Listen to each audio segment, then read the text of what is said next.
Okay, हमें लगता है कि हमें वेक्टर जोड़ना आता है जब दो वेक्टर के बीच में एंगल 0 है या फिर 180 डिग्री है। कोई दूसरा एंगल है तो कैसे पता करेंगे? थोड़ा सा अगर सोचेंगे तो हमें मालूम है कैसे जोड़ना है। चलो मैं बताता हूँ। सब कुछ बताने से हम सीखेंगे कोई जरूरी नहीं है, बिना बताए भी काफ़ी कुछ चीज़ें हमें आता है। नहीं, न्यूटन्स थर्ड लॉ क्या है, आता है तुम लोगों को? नहीं sir, every action has an equal and opposite reaction. हर एक फोर्स के लिए इक्वल एंड अपोजिट फोर्स आता है। तुम बता पाए, ये बता नहीं पाए। नहीं बता पाए का मतलब इसका न्यूटन थर्ड लॉ नहीं आता है? आता है। अब उसको कहेंगे दौड़ के जाओ, किसी एक वाल के साथ टकराओ, ये दौड़ के जाएगा, वाल जैसे नजदीक हो जाएगा, स्लो हो जाएगा कि नहीं? क्योंकि उसको मालूम है जितना जोर से मारूंगा उतना जोर से लगेगा, है कि नहीं? मतलब वो न्यूटन थर्ड लॉ जानता है, तुम नहीं जानते हो, बट यू फील इट। बस न्यूटन स्टेटमेंट बना दी, है कि नहीं? यही चीज को न्यूटन थर्ड लॉ कहते हैं बोल के तुमको मालूम नहीं था, लेकिन चीज तो मालूम था, है कि नहीं? तो चलो देखते हैं एडिशन ऑफ वेक्टर हमें आता है क्या।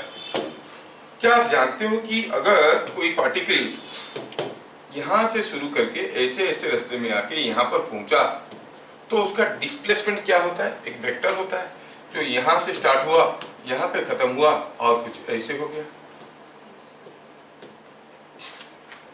डिस्प्लेसमेंट इज लाइक दिस, है ना? जहां से स्टार्ट हुआ जहां पे खत्म हुआ। ये चीज आपको मालूम है?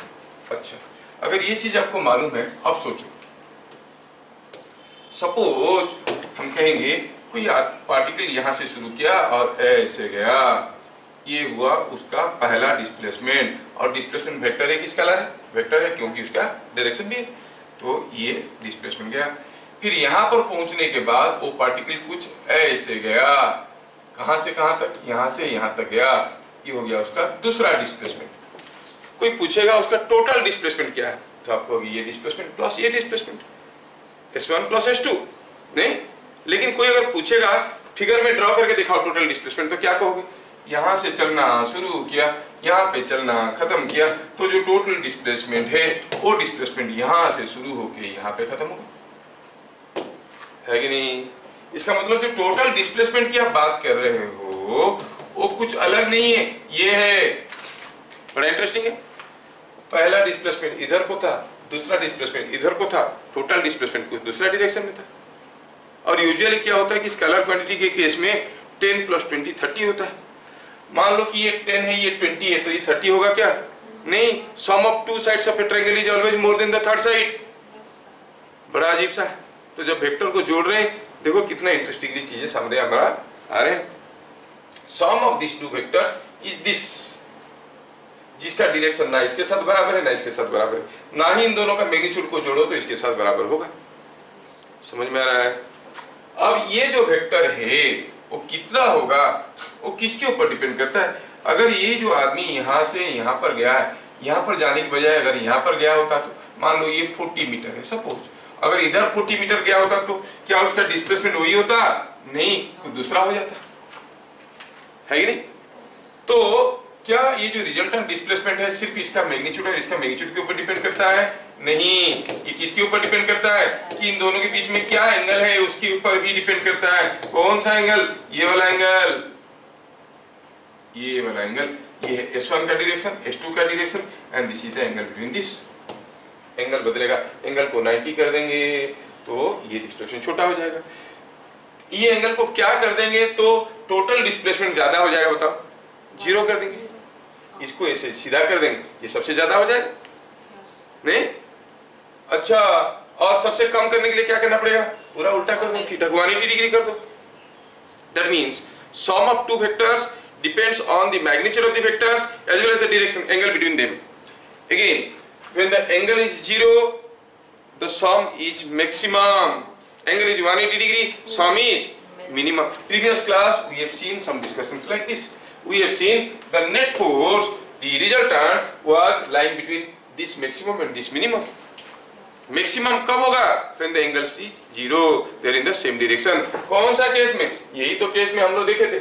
When the forces are in the same direction, force maximum था। समझ में आ रहा है कि नहीं आ रहा? और जब फोर्स ऑपोजिट डायरेक्शन में थे, एंगल 180 डिग्री था, तो फोर्स मिनिमम था, है कि नहीं? हमें तो तकलीफ था कि जब एंगल 90 डिग्री होगा या 60 डिग्री होगा तब कैसे निकालेंगे, लेकिन हमें समझ में आ गया कि in general the sum of two vectors can be found like this, draw one vector other vector then join like this. ऐसा एक लॉ जो कि ट्रायंगल के रूप में आपको उसका रिजल्टेंट देता है, कहते हैं ट्रायंगल लॉ। ठीक है, इसको लॉ कहते हैं ट्रायंगल लॉ। क्या कहता है triangle law? Let me explain. क्या ये चीज समझ में आया? हाँ, सम ऑफ टू वेक्टर्स। तो चलो जो हमें समझ में आया उसको थोड़ा बढ़िया से समझा के लिखते हैं। पॉइंट नंबर 4 में हम लिखना चाहते हैं triangle law. To add two vectors, ठीक है, सपोज हम कहेंगे ये है एक वेक्टर, मैं कहता हूं कि आपके पास दो वेक्टर है, ये है एक वेक्टर प्लस और ये है कोई दूसरा वेक्टर। ये दोनों वेक्टर को मैं जोड़ना चाहता हूं। ये है वेक्टर ए एंड ये है vector B. I want to add these two vectors.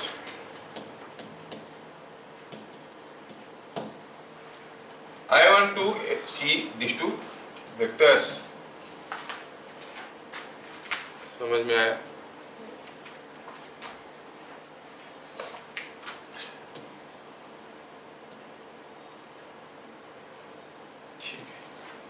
I want to see this vectors.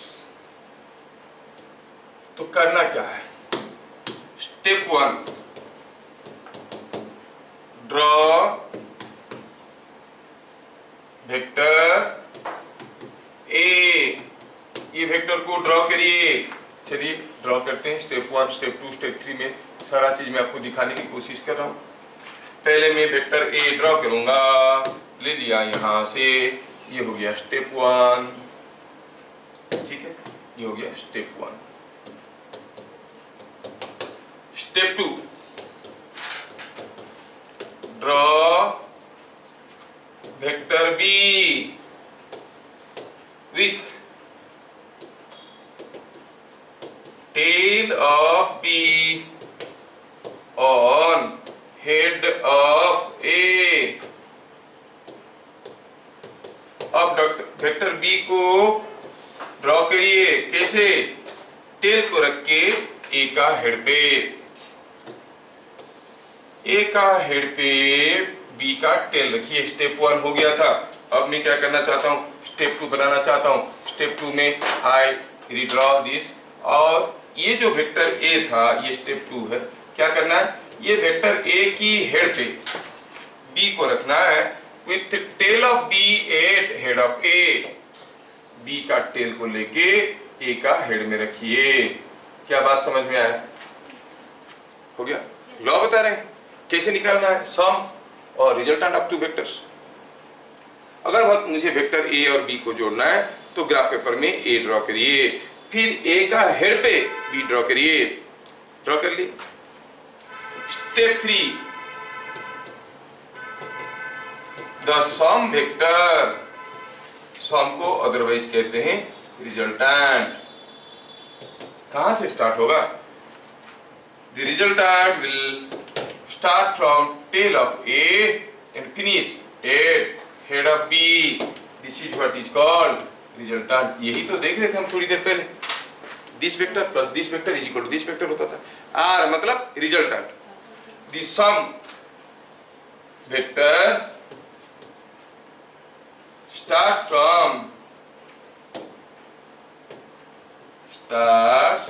from tail of A, starts from tail of A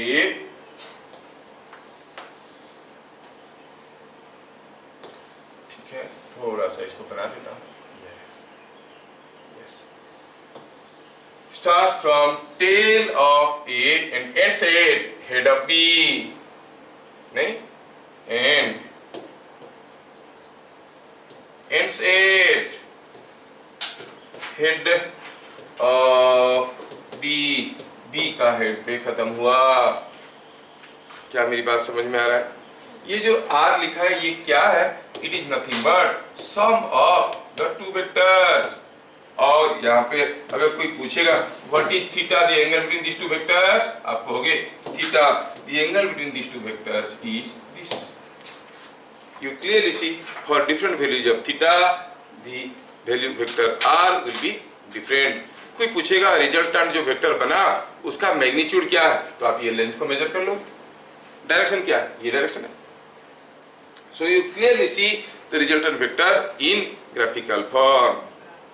समझ में आया क्या? इसको कहते हैं ट्रायंगल लॉ। लॉ का कुछ स्टेटमेंट है, मैं आपको स्टेप्स में बता दिया। स्टेटमेंट ऐसा है, if two vectors A and B are taken in order representing the two sides of a triangle, then the third side of the triangle taken in reverse order, उल्टा order, represents the sum of the two vectors. उस statement से हमको थोड़ी कोई मतलब है, हमें तो सीखना है कि नहीं? So you could understand how to find the sum of two vectors. पहले ए को ले लो, उसके साथ बी को ले लो ऑर्डर में, मतलब बी का टेल को ए का हेड पे रखो, फिर ए का टेल से बी का हेड तक जो वेक्टर बनेगा उसको हम कहेंगे सम ऑफ द टू वेक्टर्स। क्या मेरी बात समझ में आ रहा है? Is it understood? चलो थोड़ा चेक करके देखते हैं, चेक करके देखते हैं पहले जो हम जानते थे वो सही है कि गलत है। नहीं, चलिए तो थोड़ा चेक करके देखते हैं।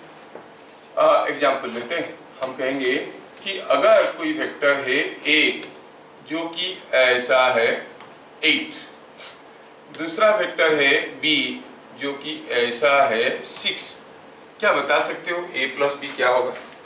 दोनों सेम डायरेक्शन में है, इधर को 8 न्यूटन इधर को 6 न्यूटन, तो होगा 14 न्यूटन। सबको मालूम है, लेकिन हमें मालूम नहीं। हम ट्रायंगल लॉ यूज करेंगे। To make use of triangle law तो मैं क्या करूंगा, पहले ए को ड्रॉ करूंगा, फिर मैं बी को ड्रॉ करूंगा। बी को ड्रॉ करते वक्त बी का टेल को ए का हेड पे लेके रखूंगा। I keep the head of और tail of B on the head of ए।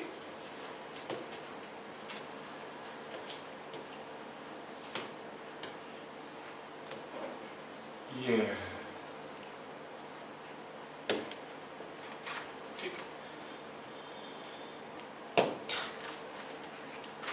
समझ में आया? ये हो गया वेक्टर ए, ये हो गया वेक्टर बी। मुझे अभी सम वेक्टर निकालना है। सम वेक्टर कहां से स्टार्ट होता था भैया? सम वेक्टर कहां से स्टार्ट होता था? From the tail of A. कहां खत्म होता था? At the head of B. तो we go like this. The sum vector that we are going to draw will start from here and end here. This is what is the vector A plus B. क्या मेरी बात समझ में आ रहा है? क्या बता सकते हो जो a प्लस बी वेक्टर आया उसका लेंथ कितना होगा? ये लेंथ 8 है, ये लेंथ 6 है, तो हो गया ना 14। तो वही तो था, ट्रायंगल लॉ से भी वही आ रहा है। अगर मैं दूसरा एग्जांपल लेता हूं, जो मैं यहाँ पे b को उठा के ले गया था, तो थोड़ा b को वापस लाता हूँ। ये तो b इधर आओ। अच्छा, अभी मुझे और दो वेक्टर करना है। Suppose a vector is something like this and b vector is something like this. ऐसा दो वेक्टर का रिजल्टेंट क्या होता था? -2 होता था। 8 - 6। इधर को कोई 8 न्यूटन दे रहा है, इधर को कोई 6 न्यूटन दे रहा है, नेट फोर्स बनता था 2 न्यूटन। वो आपको आता है, लेकिन ट्रायंगल लॉ से वेरीफाई करते हैं। पहले लिए ए को लेके ड्रॉ किए। बी को ड्रॉ करते वक्त हमें क्या ध्यान रखना है? बी का टेल को कहां पे रखना है? ए का सर पे चढ़ेगा, तो ए का हेड पे चढ़ाना है उसको। लाओ, रख दिए। ये थोड़ा ऐसा है, हाँ, तो ये जो है इसको लाके यहाँ पे हम रख दिए। समझ में आया क्या? ए और बी दोनों को रख दिए। जो सम वेक्टर होगा वो कहां से स्टार्ट होगा? Tail of A. कहां खत्म होगा? Head of B. देखो यहां से शुरू होगा, यहाँ पे खत्म होगा। ये वेक्टर है a प्लस बी। अगर ये पूरा चीज 8 है, ये 6 है, तो ये कितना हुआ? 2। और इस डायरेक्शन में हुआ। नहीं, कितना बढ़िया है। This is coming out to be a plus B. मतलब जब भी आपको निकालना है सम ऑफ टू वेक्टर्स, करना क्या है? किसी एक वेक्टर को पहले ड्रॉ करो, दूसरे वेक्टर को उसके सर पे खड़ा करो, फिर पहला वेक्टर का टेल से दूसरे वेक्टर की हेड तक जोड़ दो। जो वेक्टर मिला that is the sum of the two vectors. नहीं, चलिए इसी अंदाज में हम ये चीज का भी आंसर बता देते हैं। सपोज हम कहेंगे एक वेक्टर है ऐसे कितना 6 न्यूटन, बी कैसा है, बी कुछ ऐसा कितना सपोज 8 न्यूटन। हमें निकालना है सम ऑफ द टू वेक्टर्स। समझ में आया? पहले आपको ये चीज मालूम नहीं था, earlier you didn't know what will be the value of this.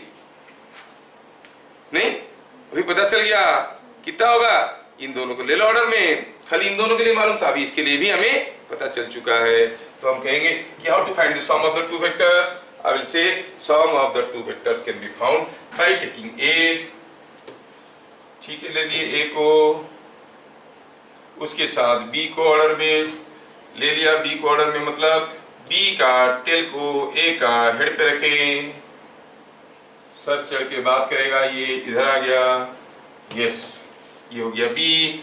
फिर जो रिजल्टेंट होगा सम ऑफ द टू वेक्टर्स होगा वो कैसे होगा, नीचे से ऊपर कि ऊपर से नीचे, नीचे से नीचे, अच्छा ऊपर से नीचे, tail of A to head of B, मतलब ये ऐसा होगा, ये हो जाएगा नेट फोर्स और ए प्लस बी। कोई पूछेगा बताओ तो ए प्लस बी का मैग्नीट्यूड कितना है, आप कहोगे नाप लो, use a scale measure the length. नहीं नहीं, आप मेजर नहीं करेंगे, तुम ऐसे बताओ। तो हमें तो मालूम है ये 6 है, ये 8 है, तो ये कितना होगा 6 square plus 8 square whole double. समझ में आ रहा है क्या? मतलब हुआ यूं कि कोई ब्लॉक को कोई अगर इधर खींचेगा 8 न्यूटन में और कोई इधर ढकेलेगा 6 न्यूटन में, तो ब्लॉक किधर जाएगा, ये ब्लॉक किधर जाएगा, ऐसे। The block will move in this direction. आप इधर खींच रहे हो, इधर ढकेल रहा है, अब ये नहीं ढकेलता होता तो आपके चलते इधर जाता। ये खाली न्यूटन लिख दो, क्या है ये 8 न्यूटन है। खाली यही फोर्स होता, ये नहीं होता तो इधर जाता, ये नहीं होता ये होता तो इधर होता, दोनों है। ये इधर लेने की कोशिश करेगा, ये इधर लेने की कोशिश करेगा और ये इधर चले जाएगा। Are you getting? सिंपल सा एक्सपेरिमेंट है। कोई ब्लॉक रख दो टेबल के ऊपर, आप इधर ढकेल रहे हो, दूसरे हाथ से इधर को ढकेल रहे हो, ना वो इधर जाएगा ना वो इधर जाएगा, तो ऐसे ढकेलोगे तो टेढ़ा होकर ऐसे निकल जाएगा। सिंपल सा चीज है। That is what is happening here, that is the direction of net force. क्या मेरी बात समझ में आ रहा है? तो सिर्फ नेट फोर्स की मैग्नीट्यूड पे वैल्यू मत, इंपोर्टेंस मत दो, देखो कि डायरेक्शन भी क्या हो रहा है। समझ में आ रहा है? Yes yes yes. तो हमें ट्रायंगल लॉ को ग्राफिकली डील करना समझ में आने लगा है। ठीक है, मैं आपको छोटा सा क्वेश्चन पूछूंगा देखने के लिए कि क्या आप बोल सकते हो। Suppose if A is this and B is this, और थोड़ा सा ऐसे कर देते हैं, B is this। ठीक है, ये मान लो 10 है, ये 10 है। Which of the following, which of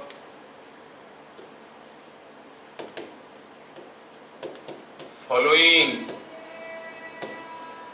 best represent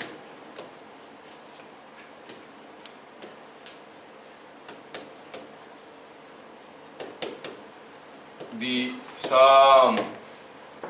मैं आपको चॉइस दे रहा हूं, like this 10, like this 10√2, ये B है, like this 10√2, ये C है, and like this,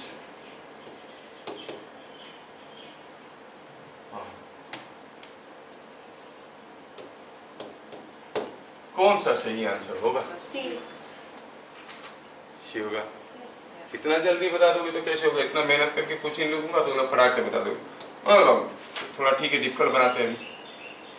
तो सही आंसर हो गया सी। समझ में आ रहा है?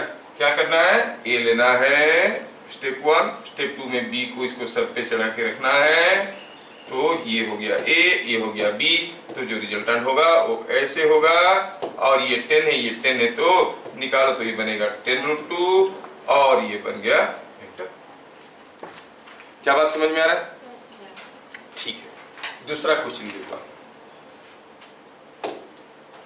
तो इसमें सही आंसर हो गया सी। दूसरा क्वेश्चन,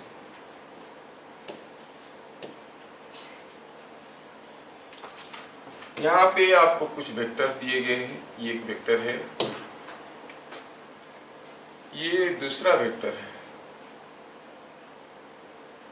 ऐसे, और ये तीसरा वेक्टर है ऐसे। There are 3 vectors given. This is vector A, vector B, ये vector C. In figure shown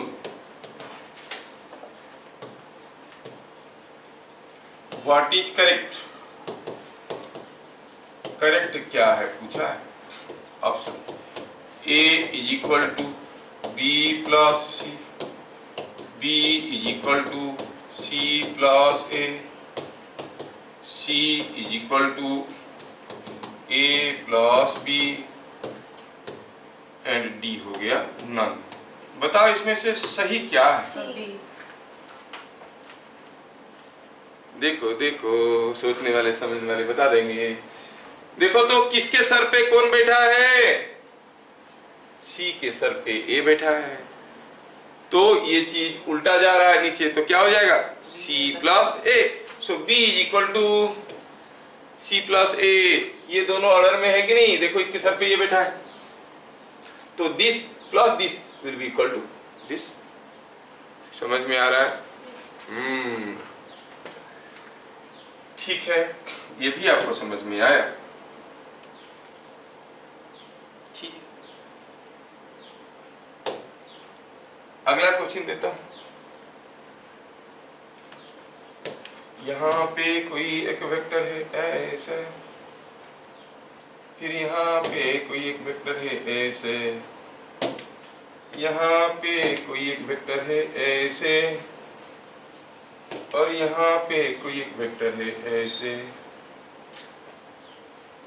ऐसा करके कुछ वेक्टर दिया गया है। थोड़ा ज्यादा दिमाग वाले इसको बना पाएंगे। ए बी, ये वेक्टर है C and D. In figure shown थोड़ा डिफिकल्ट है। A plus B is equal to C plus D, A plus C is equal to B plus D, A plus D is equal to B plus C, and none. Option A. क्या यार, तुम लोगों का दिमाग ऐसे चलता है?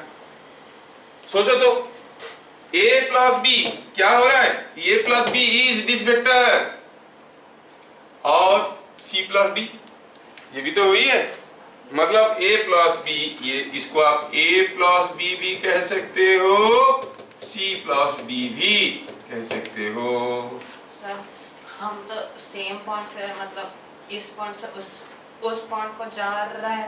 So in terms of displacement you are thinking, इधर से जाओ या इधर से जाओ, डिस्प्लेसमेंट तो बराबर है। That is also a wiser way of thinking. But suppose हम कहेंगे फोर्सेस को, तो फोर्सेस के बारे में सोचो तो ऐसे सोचना पड़ेगा, नहीं? तो क्या पता चला? बहुत ही ब्रिलियंटली आप लोग आंसर कर रहे हो। Too good. So it is a plus B is equal to C plus D. फटाफट फटाफट चल रहा है गाड़ी, बढ़िया है। लिख दो लिख दो।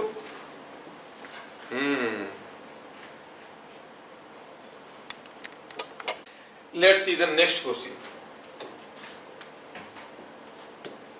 If vector A is equal to this,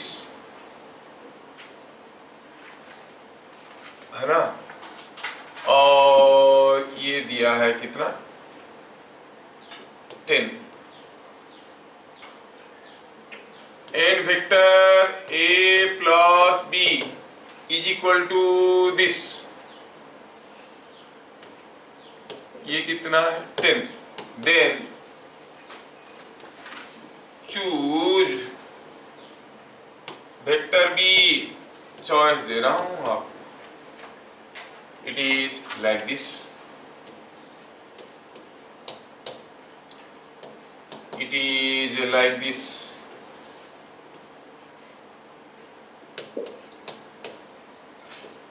it is like this और none, सोच के बताना है। अगर A ऐसा है, A प्लस B ऐसा है, तो B कैसा है? ऑप्शन डी नन, नन लग रहा है? नहीं नहीं sir option C. Option C ऐसे लग रहा है, सोचो सोचो, डी होगा। यहाँ पर दो लोग बोल रहे हैं कि डी होगा, चलो चेक करके देखते हैं, चेक करके देखते हैं। पहले ड्रॉ किए ए को, ये हो गया ए, नहीं अच्छा, फिर ड्रॉ करेंगे ए प्लस बी। ये जो ए प्लस बी है ये कहां से स्टार्ट होता है? From the tail of A to the head of B. क्या ये बात समझ में आ रहा है? यस, ये हो गया वेक्टर ए और ये हो गया ए प्लस बी। नहीं अच्छा, अब ए के साथ बी को सर पे चढ़ा के रखेंगे तो ए प्लस बी मिलता है, मतलब बी कैसे होगा? ए के साथ बी अगर ऐसे होगा तभी जाके बनेगा ए प्लस बी लाइक दिस। तो बी कैसे होना है? ऐसा होना है क्या? नहीं, तो आंसर क्या हो गया? डी। क्या बात समझ में आ रहा है? यस यस, बढ़िया।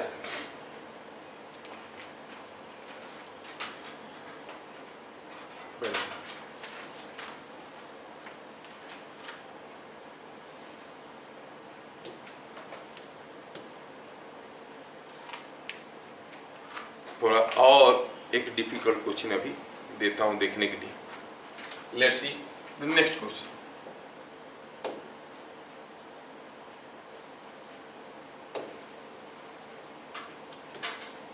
क्वेश्चन ये है,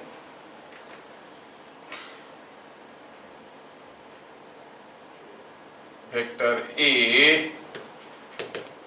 is equal to 5, vector B plus और vector A plus vector B is equal to 5। Find bit number 1 magnitude of B, bit number 2 angle between vector A and B.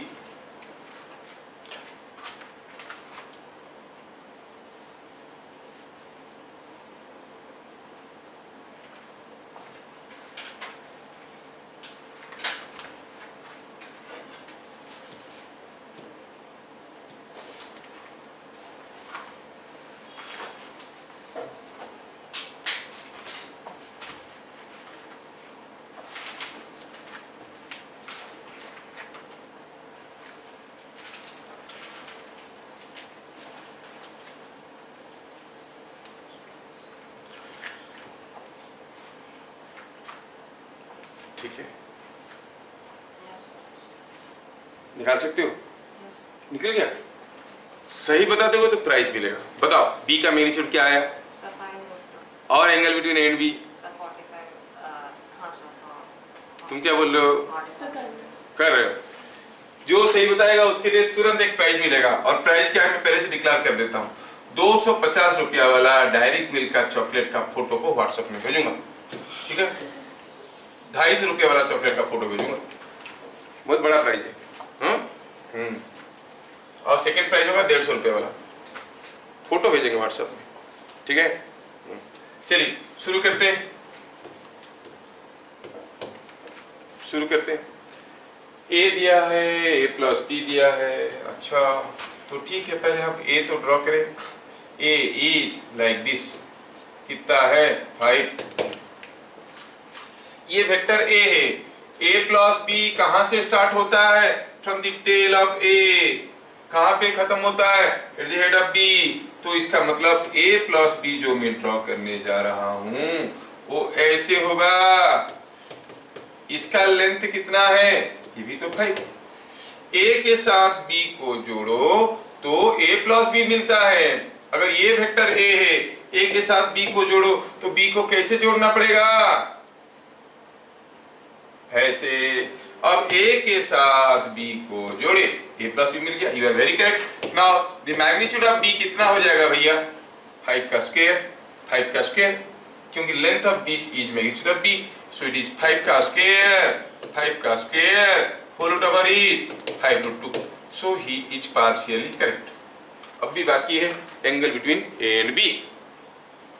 अच्छा, ये एक right angle triangle है और even isosceles right angle है, क्योंकि this length is equal to this length, तो ये angle कितना है?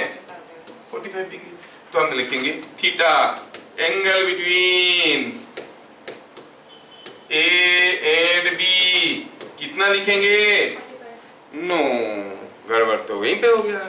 एंगल कैसे मेजर करते हैं? From the head direction of one vector to head direction of other. मतलब ए का हेड डायरेक्शन कुछ ऐसा है, बी का हेड डायरेक्शन कुछ ऐसा है, और ये एंगल को हम कहेंगे एंगल, यही है थीटा, और वो कितना है? It is 180 minus 45 and that is 135 degree. हो गया ना गड़बड़? गया उसका प्राइस। अच्छा वाला चॉकलेट का फोटो भेजेंगे बोले थे व्हाट्सएप में, अब तो क्या? ठीक है, थोड़ा केस बदलते हैं। आप लोग ट्राई करना, दूसरा केस देता हूं। कोशिश करोगे? ठीक है, करने वाले को फिर से प्राइस डिक्लेयर करते हैं, लेकिन अभी सचमुच का प्राइस देंगे। Find for what angle between vector A and vector B. थोड़ा सा स्टेटमेंट को चेंज करूंगा, थोड़ा सा चेंज कर दूंगा क्योंकि सुंदर नहीं लग रहा है। ऐसे लिखूंगा थोड़ा सा, sorry. if I write magnitude of vector A is equal to magnitude of vector B is equal to magnitude of vector A plus B, then what is angle between vector A and vector B? हाँ, क्या दिया है? A का magnitude, B का magnitude, A plus B का magnitude सब बराबर है। बताओ angle between A and B कितना है? कोशिश करो। अस्मित बोला है 120 डिग्री, आद्रिक बोला है 120 डिग्री, तुम क्या बोल रहे हो? समझ में नहीं आया। चलो देखते हैं। दिया है कि वेक्टर A और B दोनों बराबर मैग्नीट्यूड के हैं और उनका मैग्नीट्यूड A प्लस B के भी साथ बराबर है। अब जानते हो वेक्टर A और वेक्टर B और A प्लस B तीनों मिलकर एक ट्रायंगल बनाते हैं। अगर तीनों का मैग्नीट्यूड बराबर हुआ तो कैसा ट्रायंगल बनेगा? Equilateral triangle. मतलब A B and A plus B मिलके एक इक्विलैटरल ट्रायंगल बनाएंगे। पहले वो ट्रायंगल को थोड़ा प्यार से देखा जाए। कोई एक इक्विलैटरल ट्रायंगल जिसमें A B and A plus B है। अगर मैं कहूं कि ये है वेक्टर ए, तो मैं बी किसको कहूंगा? इसको कहूंगा बी, नहीं इक्विलैटरल है। ए प्लस बी किसको कहूंगा? ये वाला, ए का टेल से बी का हेड तक। हुआ ना? ए ट्रायंगल से क्या पता चल रहा है? Magnitude of A is equal to magnitude of B is equal to magnitude of A plus B. अच्छा, अगर ये इक्विलैटरल ट्रायंगल, ये एंगल कितना है? So what is angle between A and B? Yes, यही तो समझने वाली चीज था जो अक्सर लोग गड़बड़ कर देते हैं और आप लोग कर लिए, सही कर लिए। Good. This angle is 120 degree. So आप कहोगे angle between vector A and vector B is 120 degree. Solution में क्या लिखना है? लिखना ये है vector A, vector B, vector A plus B form an equilateral triangle as shown। क्या मेरी बात समझ में आया? आया क्या? Yes yes.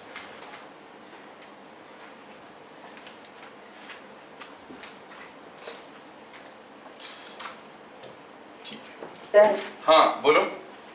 सर मेरे पास अगर 20 तक था, बस मुझे जाना है। ठीक ठीक ठीक ठीक okay.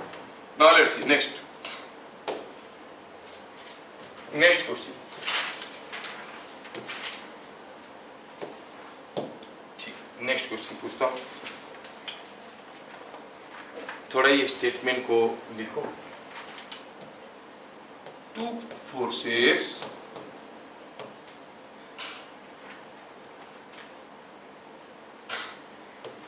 Newton and 40 Newton pull a body of mass 4 kg towards east and north respectively।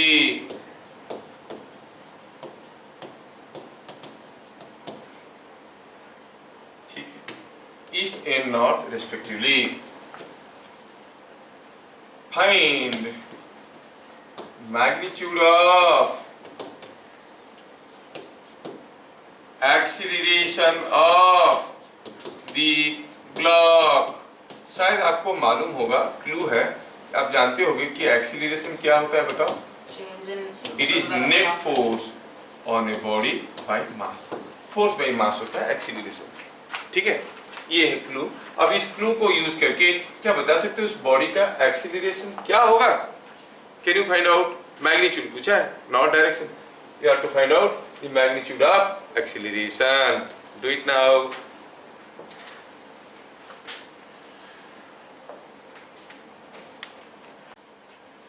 चलिए सॉल्यूशन की बात करते हैं। यहाँ पर जो पहला फोर्स है वो टूवर्ड्स ईस्ट है और वो भी 30 न्यूटन का है। जो दूसरा फोर्स है वो क्या है? टूवर्ड्स नॉर्थ है और वो भी 40 न्यूटन का है। नाउ जो नेट फोर्स होगा कैसे निकालेंगे? The net force means sum of the forces is F1 plus F2, F1 plus F2। अब नेट फोर्स का मैग्नीट्यूड अगर हमें निकालना है तो नेट फोर्स का मैग्नीट्यूड निकालना है तो इसका मैग्नीट्यूड निकालना पड़ेगा। लेकिन पहले F1 साथ F2 जोड़े, ये हो गया F1 30 का, ये हो गया F2 40 का। और F1 प्लस F2 कैसे होगा? ऊपर से नीचे की नीचे से ऊपर, नीचे से ऊपर। ये हो गया F नेट। कितना होगा ये मैग्नीट्यूड? कितना होगा? 30 का स्क्वायर 40 का स्क्वायर, दैट इज 50 न्यूटन। तो फिर एक्सीलरेशन क्या हो जाएगा? Net force by mass, that is 50/4 is 12.5। Asmit तो चौंका रहा है आज, क्या बात है, कुछ एक्स्ट्रा विटामिन खा के आया। It is coming out to be 12.5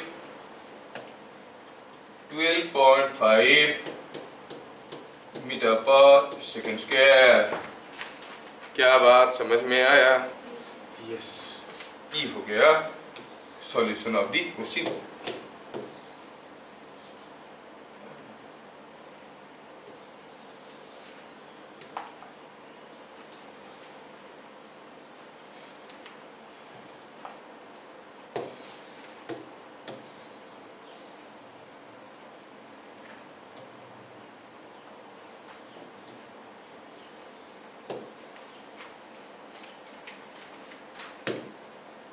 next question थोड़ा सा डिफिकल्ट देता हूँ, देखता हूँ कौन बता पाता है।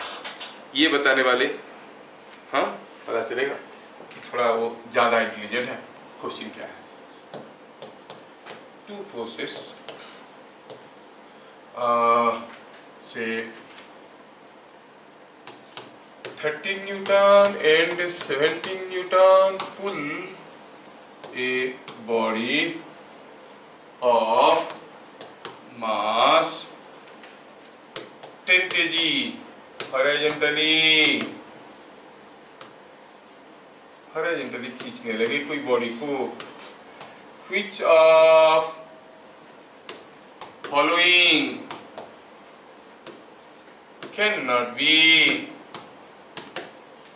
the acceleration of the body? मैं आपको चॉइस दे रहा हूं। ऑप्शन ए 1 मीटर पर सेकेंड स्क्वायर,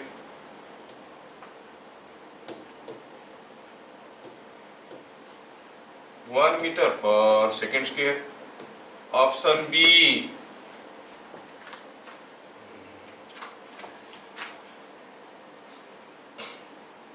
0.2 मीटर पर सेकेंड स्क्वायर। ऑप्शन सी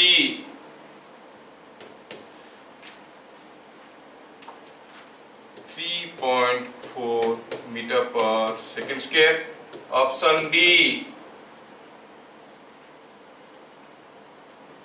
2.8 मीटर पर सेकेंड स्क्वायर। इनमें से कौन कौन सा which of the following हो सकता है more than one answers are correct? Which of the following cannot be the acceleration of the body? इनमें से कौन कौन सा बॉडी का एक्सीलरेशन नहीं हो सकता? सोचना है और बताना है।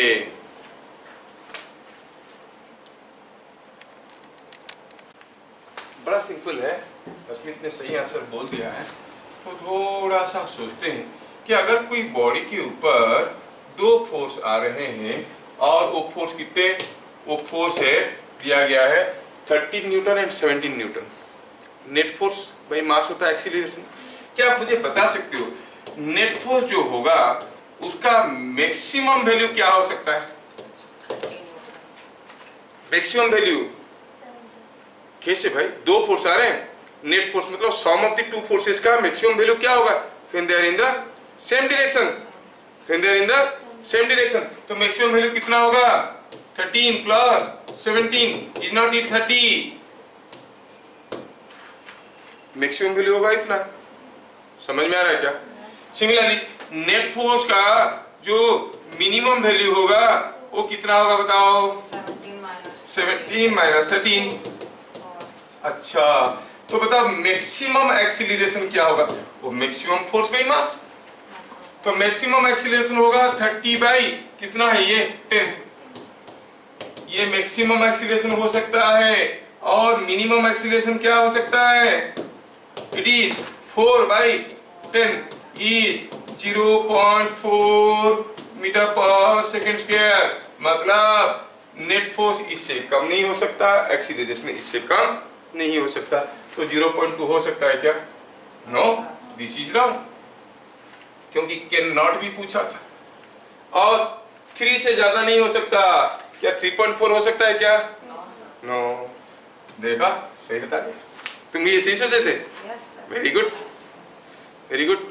तो देखना है कि नेट फोर्स मैक्सिमम कितना होगा, मिनिमम कितना होगा, उसके हिसाब से मैक्सिमम एक्सीलरेशन कितना होगा, मिनिमम एक्सीलरेशन कितना होगा, है कि नहीं?